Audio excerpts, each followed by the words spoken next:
Yeah, people are starting to come in, so.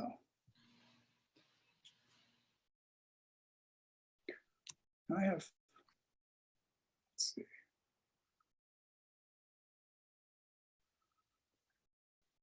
All right.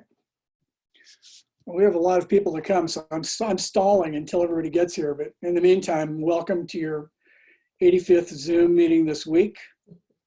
Glad you could make it. Everybody knows Zoom now, so that's another skill everybody's, if you didn't already have. 170. I'm stalling because we have over 400 registrants for today's webinar. So I want to get at least half you in the door here before.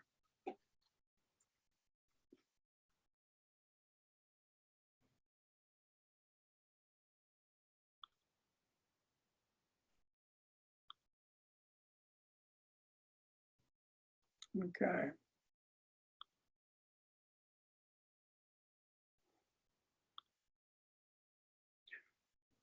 Has anybody else got Kevin up on their screen? Persistently? Mm-hmm. Kevin, did you pull some kind of string to get that to happen?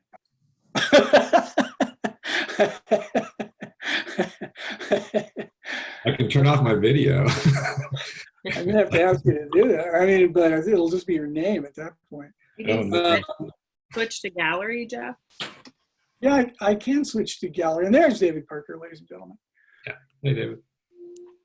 Attendees are still kind of coming in here, but I'm going to go ahead and start the introduction because I won't be on here very long. But as I said, it's great to have everybody here today, and I'm glad you could make it for this webinar. That's, we hope, is a little bit like a town meeting, but we with so many attendees, we wanted to make sure that we had, you know, information coming out and people not talking all over each other. So we've got a selection of panelists from three important sectors of the library environment, and we have three vendors to speak today, and also two great hosts who are going to take over from me for a minute. I want to thank G-Kids very much for sponsoring today's session without any commercial interruption at all, except for that. We know that a lot of you have been tasked with quite extraordinary responsibilities and workloads lately, so we want to hear stories about that. That's what we're here for. Naturally, today is being recorded, as it always is, and you will be able to access the recording, or if you didn't see it, you'll still be, you didn't register, you will still be able to access the recording on our website, videotrust.org. It should be up by maybe later today, definitely by tomorrow, unless there's a bottleneck at Zoom, which there could be. Let me introduce our two hosts who are going to take over from me right now. There's Charles Cobine from the University of Pennsylvania and Aaron DeWitt Miller from the University of North Texas. It's great to have you both here, two board members. Take it away, guys, and have a good time. Great, thank you, Jeff. Welcome, everybody. Just to get started here, we're going to go one speaker after another. If you like, please add your questions into the Q&A or the chat feature, and we'll be monitoring those to help our discussion move along later.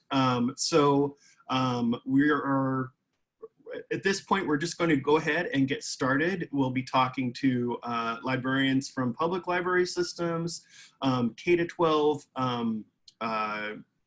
school libraries, and then academic libraries, with vendors also represented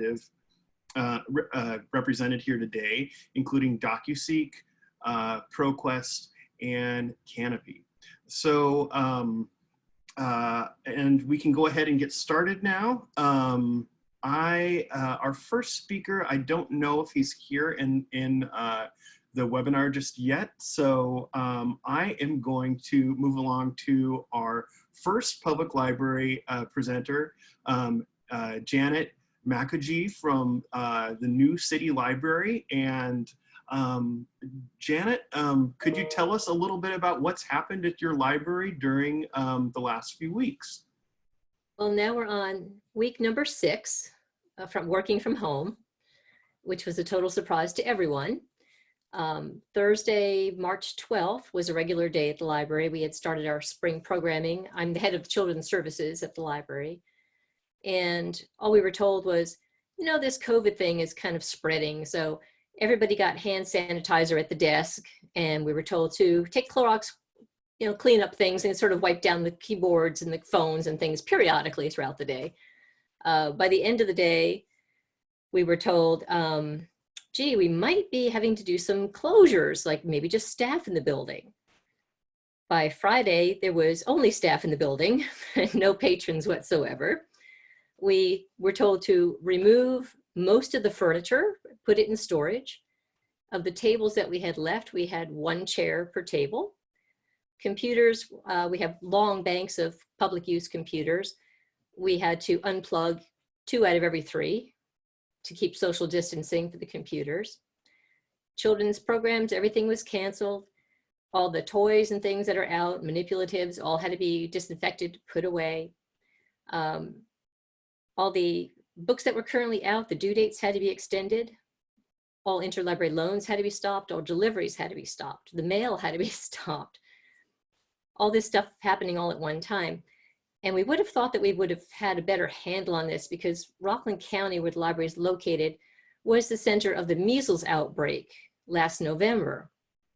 And that was a huge outbreak where we again had to clean everything, and we had limited services for a while there. But apparently we didn't learn from that. We didn't write a policy about working from home or what to do in a disaster situation. So we kind of were winging it. So on that Friday, the staff left March 13th at the end of the day, figuring we'll all be back on Monday, but the patrons probably won't be in the building. Well, then we got the call over the weekend that come Monday, it was essential workers only to be out in buildings, which meant most of the staff went home Friday afternoon thinking we'll be back on Monday and we'll be able to pick up our files and whatever projects we're working on and what things we're gonna need. If we have to work from home, children's librarians, we're gonna have to do virtual story time. We'll need books, we'll need puppets, we'll need musical instruments. Well, it's all locked up in the library. A lot of the accounts, people had kept their passwords and the account information, login information on their computer at work as a bookmark. Well, guess what? Now you're home on your home computer and you have no access to anything because you forgot to bookmark it to your home computer as well, which why would you, you know? So a lot of the work that we were thinking we were going to be doing from home had to come to a screeching halt. You can't order materials. There's no one there to receive the deliveries. So what do you do with the rest of your book budget now? Ebooks, we suddenly have to buy a whole lot more ebooks, but the children's department had no line in the budget for ebooks. So we're using regular funds, which run out, by the way, June 30th. That's the end of our fiscal year. And the book that was $17.99 as a children's novel is now costing $35 or $60 for that book. And you don't even really own it. So the budget that we have left is quickly disappearing. So that's a problem, is not having the funds to keep going with the ebooks. We don't know how long we're gonna have to keep doing this. So that's one of our other issues. Come Monday, everybody had learned how to use Zoom for Zoom meetings.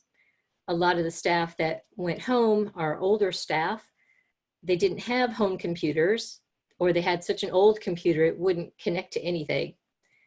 We had problems with slow internet speeds. So we tried to have meetings that people kept dropping in and out or having horrible sound in the background. One of our librarians had to learn quickly how to become a video production person and clean up all the videos that everybody else was making and sending to her so that they could be posted in a more professional looking manner on our YouTube channel. Our social media person, we would get a few hits per week on our social media. She said all of a sudden it was just like someone opened the floodgates. A lot of questions from patrons on what do I do with the books I have at home now? Are they going to be overdue? Am I going to be charged? When can I come back in the library? I want to use things like, you know, Hoopla and Overdrive and Kanopy. How do I sign up for that stuff? I don't know how to do this. So a lot of these things, even though they're been posted on our webpage all along, people don't read it until suddenly it's a crisis and oh my gosh, I have to show a movie to my kid today. How do I do that? You know, so we've been spending time making a lot of LibGuides and things like that. So it's been very interesting. The dates keep shifting. First it was, well, we'll stay until April 1st. And it went to April 15th. Now we're at May 15th. New York, the governor keeps changing the dates, and that's not even a solid date either, May 15th. That pause will stop. The name of the program he's called Pause. So we've got staff that are producing with 3D printers, face shields for medical personnel. We've got people sewing from home, making face masks that the staff can wear. Probably the biggest thing is trying to stay in contact with our library families, we like to call them. It's families with young kids that come in and they'd love to see, you know, Miss Amy during story time, or, you know, whoever. And we have a lot of seniors. There are 2 senior citizen condo complexes on either side of the library building. So a lot of them walk to the library every day, and that is their big social interaction for the day or for the week. And for these people who are now stranded at home without anyone to have social contact with, it's very depressing for a lot of them. It's very stressful. And the staff feels that too. We feel a responsibility to keep in contact and check on these people. So it does make it tough. Librarians, as a group of animals, we want to serve people. We want to help people.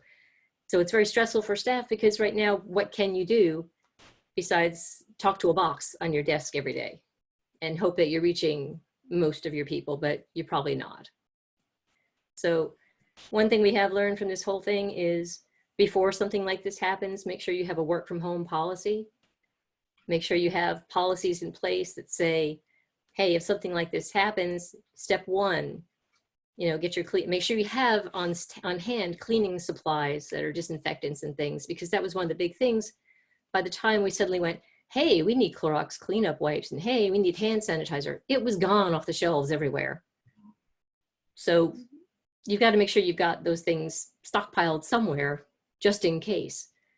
Making sure that the staff knows this is step 1, step 2, step 3, what order we're going to be shutting the building down in. And right now the policy is, how do we start reopening? You can't just open the doors and say, everybody come on back in again. Yeah. There's So, got to be some parameters.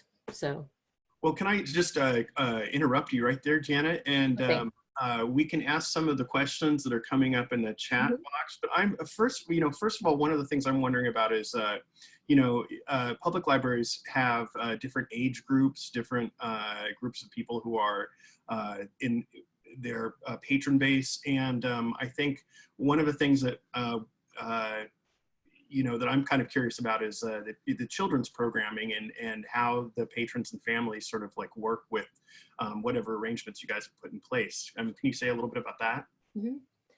We've been relying heavily right now on the YouTube channel to begin with. We've been breaking our YouTube programming into things like story time, outdoor activities. We have nature walks that we're doing. We have something that goes out with our iPhone and films different wildlife in the area and posts it on there. There's finger plays, there's guitar and banjo playing, all kinds of stuff. And then we're doing some live Zoom programming through our regular calendar that people register for programs. Instead of the program being held in the library now, we have what we created, an online room. What it means is that when you register for the program, we will send you a link to a Zoom meeting that will be hosted live.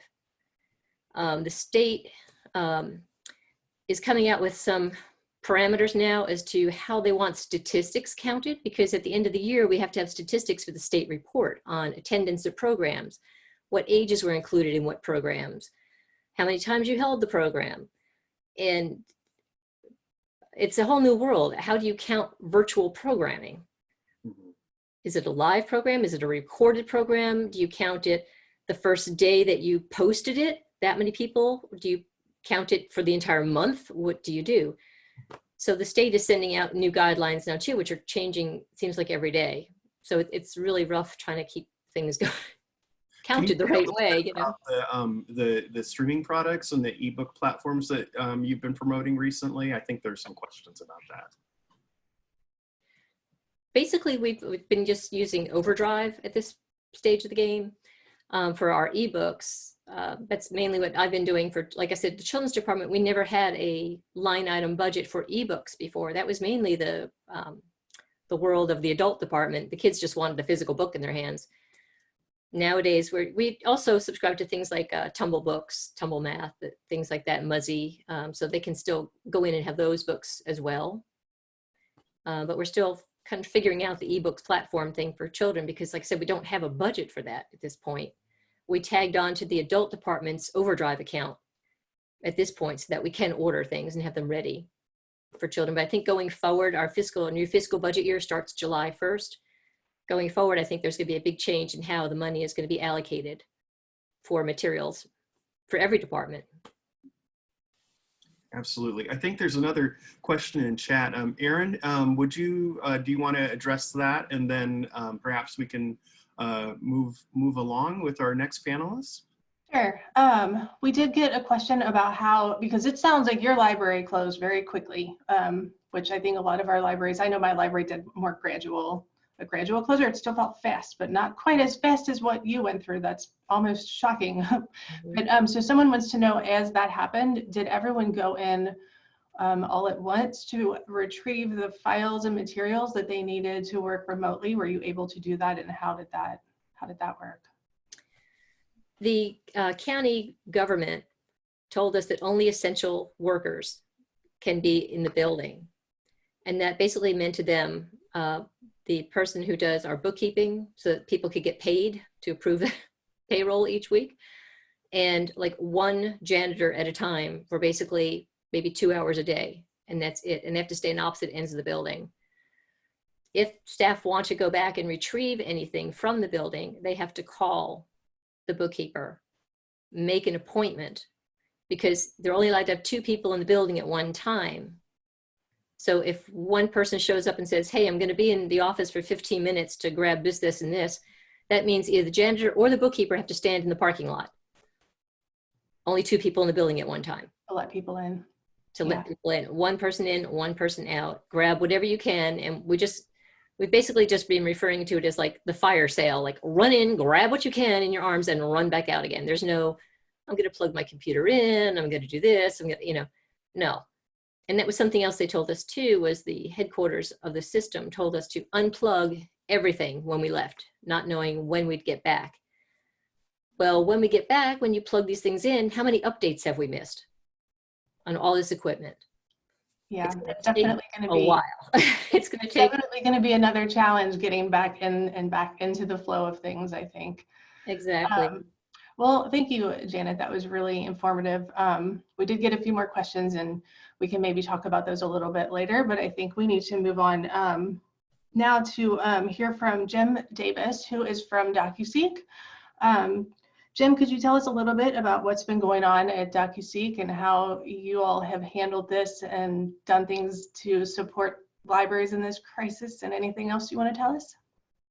Sure, and just thanks Jeff and Sarah and the folks at Video Trust for organizing this. I think it was around March 10th, Lorraine Walkna at Ohio University sent out an email to VideoLib saying that faculty were asking about how to stream materials that they had previously used on DVD in face-to-face instruction. And Lorraine was just saying, hey, I don't have a budget for this. And we talked about and realized that, and especially given the relationship we have with some of our distributor partners, like Bullfrog Films and Icarus Films, that, and if the film was on Docuseek, that it wasn't an issue for us really to turn on streaming for those materials as long as the school already had a physical copy of the film. And so we sent out that offer. And thanks to the library community and the tightness and like the list that Giselle prepared and other people had done, we were pretty surprised and happy about the response. Over 175 schools have inquired about getting materials that they had historically used in a physical format to have us turn on streaming for them. So right now it's we're kind of in this first phase, this unexpected and unplanned for rapid switch to online instruction. I imagine that's the immediate crisis that librarians are having to face. We're starting to think, well, what does the future look like? You know, and what's the lay of the land in this brave new world? We'll go ahead and extend the offer for the free streaming through August 31st, just to give librarians a bit more breathing room in terms of resource delivery. But I'm especially interested in hearing from everyone here about how things are looking and what they think things are going to look like in the near future, in the next few years, I expect. Yeah, I think so. And someone just posted in the chat, and I would like to reiterate this as well, that all of us librarians are appreciative of the way that vendors like Docuseek have reached out and helped and supported us in this crisis, because I know I have been inundated with online video requests and needs, and support from you all has been really helpful, at Docuseek especially. And I am wondering, you mentioned how this is going to change the future and what changes we are seeing now that might be permanent. Do you have any thoughts about what that might look like for Docuseek or for the libraries that you serve? Well, I think that working with Bullfrog and Icarus in particular, I think they've been watching this decline in DVD sales, and I think the thing that I'm looking at, wondering is, well, is this like maybe not the final nail, but one of the closer final nails in the coffin of physical materials? I mean, in a way, being a streaming platform, you'd say, well, okay, we're in a great position, but it's not so simple. And I think the libraries are going to be, well, you all know, I mean, we've gotten a few emails from some different consortia, kind of a heads up, hey, we're looking at some budget challenges in the coming year, 2 years, not sure. And, when seeing how they delineate all the different challenges, from clawbacks to state funding to declining enrollment, whatever, it's just that's the challenge I think that we're looking at, and I'm interested in how we work together to make sure we all get through this in one piece, maybe two pieces. Yeah, great. Thank you. It looks like it is probably time to move on, and Erin Berry has joined us from Caddo Parish Public Schools in Louisiana. So I'm going to go ahead and hand it over to you, Erin, if you could tell us for just a couple of minutes or a few minutes about what the experience of COVID has been like for your school and your library. Thank you, guys. I just thought I would just give a very brief chronology of what has been going on. Our real first day of panic as a group was on March 13th, Friday the 13th. We were all sort of grimly smiling about that. We were fairly well prepared with, we use a lot of Chromebooks at our school, and we have our parish, Louisiana in general is just a high poverty state. And so luckily we had a leader at our school who was willing to just say, hand the Chromebooks to the children. And we had a good inventory system so that we could quickly document what we got to them. The next week continued to be very panicky. We were at home March 16th through March 20th. Our focus as librarians was training of teachers. And again, another grim smile, because we've been kind of pushing Google Classroom. The parish had adopted that, I guess, a couple of years ago. I personally was really excited about it, as being able to reduce paper, to be more organized, and teachers kind of drag their feet on it. Of course, now it's very relevant. So I guess that's a silver lining to this, is that even teachers who are fairly technophobic have really come over to this as a positive. Our next week was officially our spring break, and I think it's already been mentioned that it's just such a time of crisis with changing messages and changing priorities. And so that was kind of our struggle that week, is, well, one the administrators were leading us to say, you know, rest and recuperate because it's just going to get more intense. But of course, that was a perfect week for you know, kind of self-instruction. And I was proud to say our the teachers union that I belong to did organize some really high quality training that was very relevant. Some teachers jumped on board. Louisiana's been pretty hard hit with cases and with rising numbers of deaths, and not to bring politics into it too much, but just some failure to honor the stay-at-home order. And so there's a lot of stress mixed in with just things we have to do. Our district as a whole designated the next week after spring break as, you know, the official day to hand out technology. Like I said, we're a pretty high poverty state. Our parish is fairly high poverty. And so that was when they were able to get organized to give hundreds of children Chromebooks and technology. Kids are still struggling with being able to, you know, even if you give a child a Chromebook, if they're very young, they may not be able to actually connect and continue that instruction. Our librarians as a whole, school librarians, have really stepped forward and have received a lot of praise for continuing to provide story time and just kind of that social aspect of the library where we want to bring people together and be kind of like a community hub. So I think we've stepped up to that. We just continue to struggle with constantly changing messages. We struggle with the kind of giving out resources to students, making sure that not only do they have, you know, a device, but that they have some kind of reliable internet without having to leave their house. And, you know, our parish particularly relies greatly on public libraries for Wi-Fi so that students can connect via technology to their teachers and to books.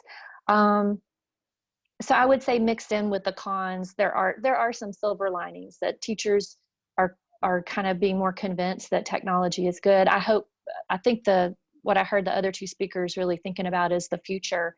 And my thought is, in our state, I've questioned whether we're ready to go back to school in August and be, you know, crowded up next to each other in a safe way.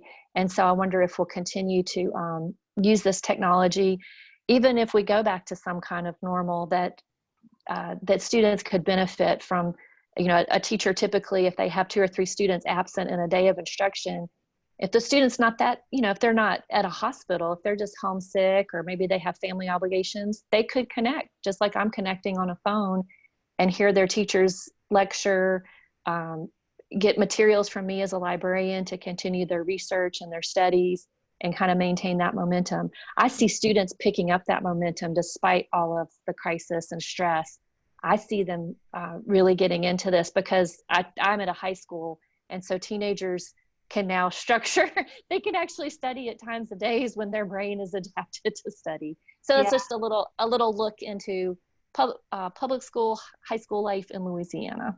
Yeah, the students that I've worked with have been really flexible. We did get one question though about internet access or just connectivity access to the internet in general. Are students having an issue with that, and how is that being addressed, if so? I think they're definitely having an issue with that. Just from my casual observation of social media, I think we have pretty poor internet service in our town. And whereas the student before, even if they had their own device, could go to the public library and have very you know, good Wi-Fi access, or even go to McDonald's and have good Wi-Fi access. For those kids who are really following the stay-at-home order closely, they are continuing to struggle. I don't know that, I have not heard of companies in our town and our city necessarily, you know, reaching out to students like that. It's just come down from our local district that we'll have a very shortened semester, and they've also instituted a do no harm policy. So just from a policy point of view, students are not going to be punished for not being able to complete their assignments. But how much nicer would it be if companies could take advantage of delivering high-speed internet to students, so that, you know, because even if we say your grade won't go down, you're still going to have to go to Algebra 2 with whatever you got from Algebra 1 this year, and so forth for the other subjects that, you know, proceed on a hierarchy like that. Definitely. Thank you. Absolutely. Okay. Well, Erin, thank you for sharing. You know, it does sound to me here in Center City, Philadelphia, you know, our school district is similarly, you know, the response has been kind of uneven, and it has been a lot of what you say is definitely resonates. At this point, I see some commentary, and we may have some questions a little bit later on, but we might want to move along and introduce our next speaker, who is David Parker from ProQuest, and he's going to tell us a little bit of what's going on the vendor side at ProQuest. Hi, everybody. You know, on just a personal note, I'm out on Long Island where I live. I'm on the school board technology committee, and we've been in the middle for the last year of introducing a tablet-based curriculum for our middle school to start next fall. And it's been interesting to watch the virtual meetings now happen for our school board, and how the librarians have been able to really adapt quickly to the support for the teachers that are developing this curriculum for tablets for next fall. The faculty are having a much harder time because their vision of tablet-based education was still in-class delivery with tablets in class. And so the librarians have been super helpful in helping them think through, how do I move this to a potentially distance learning environment? And faculty, of course, in K-12 are not at all familiar with that. So hats off to all you librarians, because you're doing a lot to help faculty at a time that's difficult for them. I'm in a lucky position, I guess, or unlucky, depending on how you look at it in terms of workload at ProQuest, where I have hats that I wear on the video side and also on the ebook side. So I'm just going to share a couple of quick observations from both of those spots that I occupy, and then you know, leave it for any questions. On the video side, the thing I would note for you all is we've seen a absolutely massive increase in usage. It's been unprecedented increases on the platform. And the second thing, to echo Jim at Docuseek, we've seen many requests for where DVDs are held to offer the streaming rights. And everywhere we can, we've extended that. And I especially want to shout out partners on our side that help with that, like American Psychological Association, Film Platform, and others, where there's been large DVD holdings, and they've said, yeah, go ahead, give away the streaming for now. That's been very helpful. The other one that I think might surprise you is the number of inbound requests we've had to help faculty take their courses quickly online. In other words, help them understand how to build an online course using tools like learning tools interoperability, learning management system integration, et cetera, et cetera, et cetera. We've, in effect, become instructional designers overnight. And I've really been happy to see our team embrace that, putting together webinars to help with teaching online, et cetera. It's been pretty cool. It's kept people running, though. It's a lot of work. On the book side, as you might imagine, and I think, Janet, you mentioned this, the print holds have been, and cancellations have been incredible, the volume of them. It's really startling.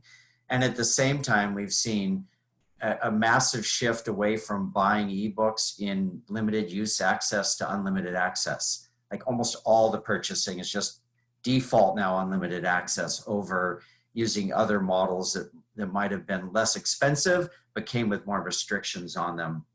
And then I think the last point is there's been a massive increase, not necessarily in the number of users on the ebook platforms. Of course, that's going up, but more significantly, the increase in time in book per user has really gone up. And that's been fascinating to me. I suspect that has a lot to do with shifting to using the ebook platform for course fulfillment versus the kind of jumping around you might do as a researcher between like 8 or 9 books as reference items. And along with that has been massive increase in downloads of ebooks versus just reading online and moving to the next title. But that's about 4 minutes, and I figure, Charles, I have to stop right about there, knowing how many other panelists we have here, and see if there are any questions that I could address. Okay, let's see. I'm sure I am seeing questions, but they're not necessarily specific to ProQuest. If there are any that come up, though, we'll be sure to address them.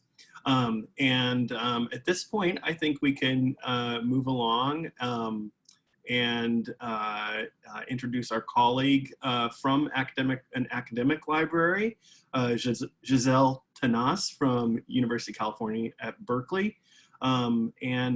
She's going to tell us a little story about her library's response to the pandemic.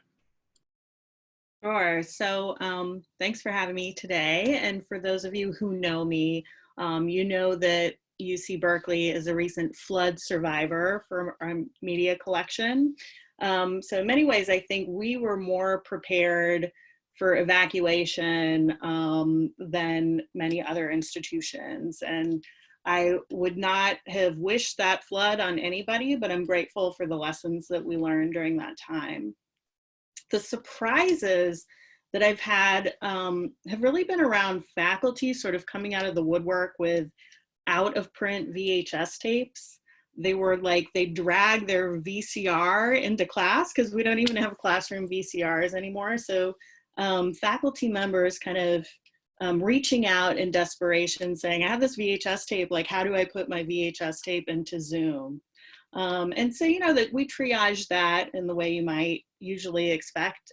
Sometimes it's like content that's been taped off TV. So that's been more challenging. So we're seeing these kind of challenging, like out of nowhere requests where we didn't have the work in the collection because the instructor had their kind of their own like shadow media library going on. But there's been an opportunity in that in which, you know, we can kind of showcase newer content that they might prefer to use instead. And I've trained six faculty members on digitizing their own films. So these are people who were like afraid of using streaming media previously, but where we were able to kind of like work out a license, but I didn't have a file and the filmmaker or copyright holder didn't have a file. So kind of talking through faculty members on how to rip a DVD has been, it's just been fun because you bond in this sort of special way with the person who maybe didn't see the value of your collection or services before. I'm also very grateful for all the special accommodations that a wide variety of vendors have made, and that Video Live, which thanks Jim for mentioning Video Live and Lorraine on Video Live. I think that community where we have vendors and librarians talking together has really facilitated some of these very rapid streaming requests that we've had, right? But I'm also kind of future thinking, really encouraging academic departments to remember and academic libraries to remember that there's a benefit to us to taking advantage of trials and kind of special COVID-19 access, but that we do want to be providing longer term access to our users, right? So I have had Docuseek turn some content on for us because I knew our ordering staff was just slammed with licenses, but we have an order out to them now, so we are paying for licenses for all of that content. That's one of the lessons we really learned with that shift away from PDA to mediated, was when you pull the rug out from under an instructor, right, where they have access in April and they're expecting to be able to use it in August, or they have access in July and they want to use it in October. So being sure that we're thinking of our future selves. I think that might be it for me for now. Thanks. We did get one question from Heather Darnell, who would like to know how you're going through, or are you going through the process of trying to get streaming licenses before having faculty member digitize? And I think you could even expand that into what the library is digitizing for access. Like, how are you handling providing access to everything that's needed, but also Sure. So I would say that we have existing relationships with the vast majority of streaming content providers, but we've always had these sort of one-off requests where it's like hunting down a filmmaker or maybe using that connection that your faculty might have with a filmmaker. Sometimes they use a film because they know the filmmaker, right? Or the person who produced the documentary is in that faculty member's kind of academic circle. So these like, how do you find licenses or finagle a license or finagle kind of an agreement with an individual? If you can track the person down, it's kind of like Google stalking where you're looking at LinkedIn or you're looking at Facebook and you're like, I've like called people who I believe to be the children of filmmakers before. But before you get that dogged, I'd recommend like posting a question to Video Live because we often know, you know, there may be a librarian who knows the filmmaker. Sorry, and then I think one more question. How do you know which faculty are using the films for which classes? Are they contacting you? Or are you reaching out to them? Or both of those things? How's that working? It's kind of all, there's several different streams. So there are those existing relationships that you have with instructors who maybe have their slate of films that they had assigned at the beginning of the semester.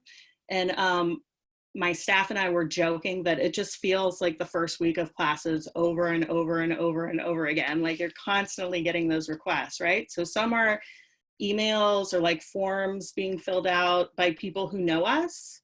We're getting a lot of questions through chat reference where a person like maybe they never used media before or they were coming in with their own VCR. We're kind of making those new connections, if that makes sense. Yeah, it does. Thank you. And I think we maybe have time for one more question. If you can sort of quickly tell us, I know this might be a big question, but how do you, what impact on your acquisitions budget are you expecting? Sure. From this situation? Sure. So California is, you know, it's kind of a like more money, more problems situation. I'm taking advantage certainly of discounted pricing. So we have some vendors who are giving you like freebie temporary access, but we also have some vendors who are giving us discounted pricing. I'll go ahead and name a name. So Kanopy has some great pricing right now. So I'm erring on the side of licensing longer term, knowing that I will have a lot less money in the next 2 to 3 years, right? So I'm kind of bracing. I'm going all in. People who have heard me talk about this before, I'm all about the longest term we can always get. I think that that's a discounted way. And so if you have colleagues who can't spend their book money, tell them that you can help them out with some longer term streaming licenses. That's my recommendation. Absolutely. Thank you. Yeah.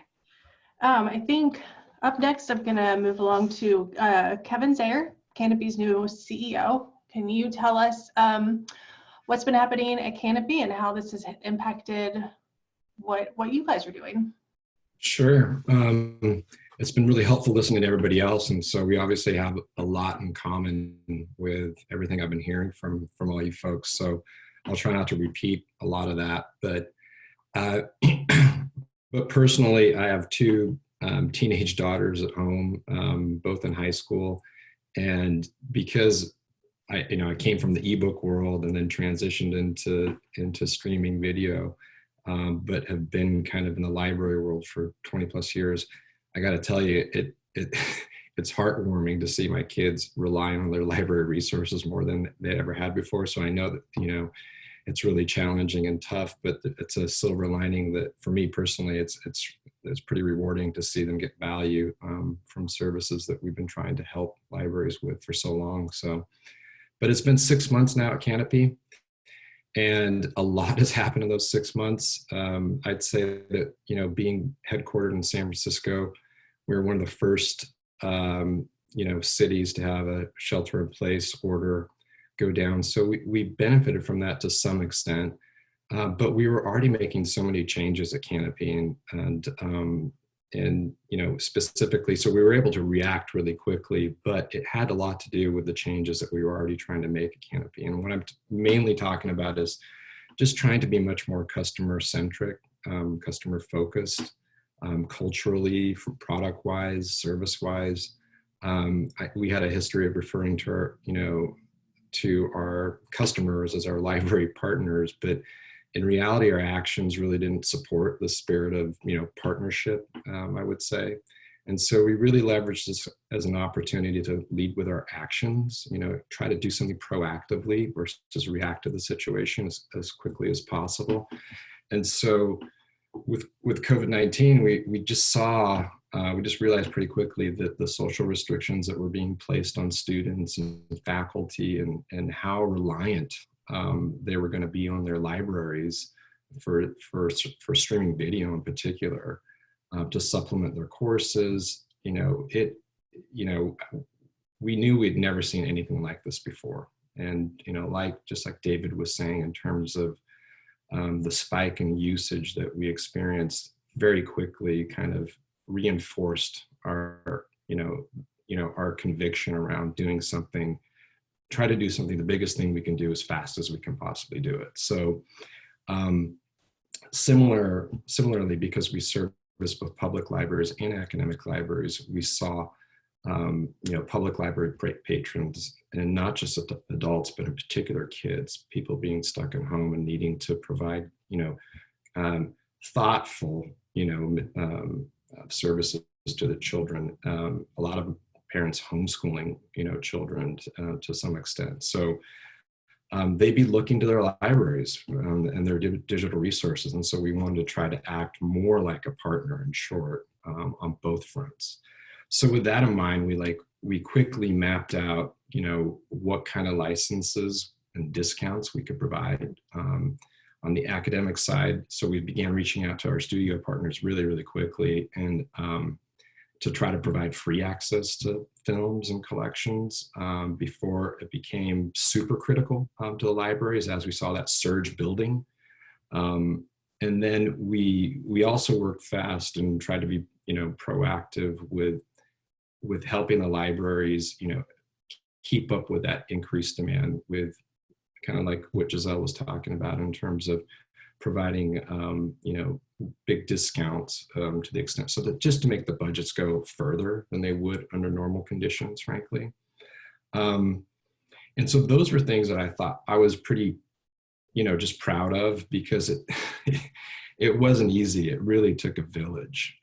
Just moving in terms of things that really didn't go well, quickly overnight moving to this distributed kind of workforce. Our internal workflows just were not very, let's just say, efficient.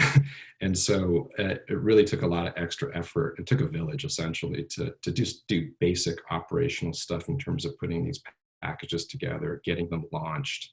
And then our systems, under that increased load, we experienced unexpected downtime at real inopportune times. We just weren't prepared kind of on that front for that kind of a surge. And so the combination of trying to do the right thing as quickly as possible, and then the consequences of that, put us on our heels pretty quickly. But you're always, those are the lessons learned, right? I mean, out of these situations. And so as great as it was to be able to react really quickly, we learned a lot of lessons that we can carry forward in terms of how to, prioritize automating back office workflows, because that in turn will help us provide just a better experience for our user, better service levels to our library customers. And then, just expediting that, the scaling of our platform and being prepared for those kind of surges and spikes is something that we've also prioritized. So that if we do get an increased demand like this, we'll be in a much better position. And then the other thing that I think, the last thing I'd say that I kind of forgot about, that I was really pleased to see, because just personally, was that on the public library side, we did make all of Kanopy Kids content free. and we kind of just went out on a limb and did that on our own, just because we were getting a lot of requests on that front, and it was too difficult to reach out to too many partners. And we just said, hey, instead of piecemealing it and say this content's free and this one's not, let's just not let them have to think about it. Let's just get it out to them. And so that's really, the usage has been phenomenal on that front. But these are all small things in the grand scheme of things in reality. So I think, in a nutshell, we did a lot of things, tried to do a lot of things right, and we learned from those things. And I think we'll be better positioned in the future if we should have to deal with anything like this again. So Kevin, one of the questions that came up earlier in the hour from our colleague Monique Threat had to do with Kanopy's making the great courses content available. Are there other types of content that Kanopy is putting out there during this time, and what is your sense on how long that'll last? Yeah, so with the great courses, we went ahead and extended that through the end of May, with the hopes of getting through the semester or the quarter. And we're not exactly sure. We have to work with them on that in terms of because of the high volume of use with that content. But we've worked with a number of other partners and to make films available. And so it's a little challenging to answer that question in terms of how long it'll last, because we're constantly working with them to try to make it last as long as possible. And then we're just on the discounting side, we're just evaluating to see if the demand continues, frankly. So far it's worked out where it's been a good balance. But I couldn't tell you if we're going to be able to extend it from May 31st to say August 31st, kind of like what Jim was talking about at this time. But it's something that we're monitoring consistently. But the partners on the content side, frankly, have been really, really, it's been inspiring in a lot of ways. And I'm wondering too if we can hear from Docuseek or ProQuest, if either of you, because someone asked about this earlier as well. Do you have any sense of how long this new flexibility is going to last? I know that UNT is still online throughout the summer, and then we're looking at maybe taking core courses and large courses online in the fall, even if some classes are in person. So we're still kind of in the same situation indefinitely. Do you have any sense of when things are going to change with that? Well, for Docuseek, I think that we saw this initially as how do we keep things running right now in terms of how do faculty continue to provide instruction in the spring term that under circumstances that there's no way they could have anticipated or planned for. So that's was the initial feeling of or initial thinking, I guess, behind the offering that we made. Now, I guess that the question is, well, how long does it take now for libraries and faculty institutions to start to say, okay, this is the new normal, and that then they're actually planning for it? And what are in that sense, okay, how do we work together to make sure that, we can make that transition? So I don't know exactly how to answer your question. I think we were feeling, well, August 31st, summer sessions, that seemed like a perfectly reasonable thing because people had been planning already for that. But come fall, it'll have to be a matter, I guess, of discussing what people's circumstances are, trying to get a good sense about what the lay of the land is, what we feel like we can afford to do. But yeah, I think it's one of those, we just need to keep the communication channels open and make sure that we have a good feel about, the situation librarians are in, what their faculty are in, and how we can help with that. Yeah, there is a question I see from Julie Bradford about creating a new market of users that they can't possibly sustain. And I think that's a concern that, you know, all libraries probably share at this point.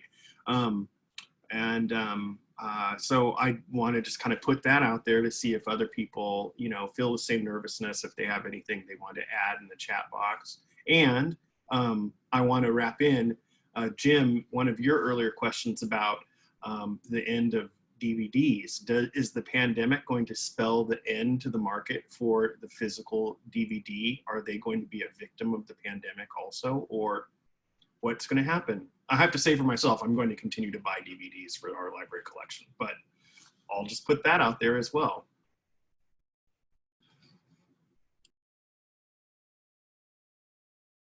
You know, Charles, jumping back real quick to the issue of access and predictability and change in the coming months. To echo something Kevin said, when it comes to our vendor partners, some are more amenable than others to extending services and offering programs. And so we react and support those and encourage those. So many of them are not time limited right now. For example, the offers to support streaming where the DVD is held. For many of them, it's not time limited. We're also running lengthy extended trials to academic video online. So we have no limit to how long those 90-day trials can run right now. So people that want to access video for trial periods, but extended lengthy trials, we're supporting that. On the question of DVDs, that's a great one. You know, and we wrestle with that, of course, on all physical media sides. I think it's going to be interesting to see how the changes in library thinking about collection development impact on the provisioning of the content.